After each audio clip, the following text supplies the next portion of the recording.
Hello everyone, in this tutorial we'll be showing you how to use ChatGPT on WhatsApp. We're currently on WhatsApp and we're going to simply search for ChatGPT. Now you can see ChatGPT official. Now how do we have that? Now in order to have ChatGPT official, you'll need to save a ChatGPT phone number. Yes. So you're going to go over to your phone book and type this number. This phone number will be in the description below. So you'll need to save your ChatGPT phone number and name it ChatGPT Official or ChatGPT. Once you save it and refresh your WhatsApp, you can then search for ChatGPT as you saved it as a contact, and you will have ChatGPT on your WhatsApp. Now let's go over to WhatsApp. Now right here on WhatsApp, because we search for ChatGPT, we now have a ChatGPT Official.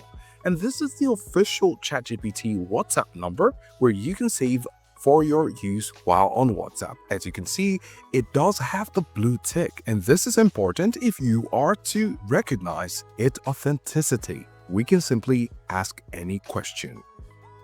And now you can see the response from ChatGPT. So with these steps, you will be able to use ChatGPT on WhatsApp. If you found this video useful, please show your support with a like.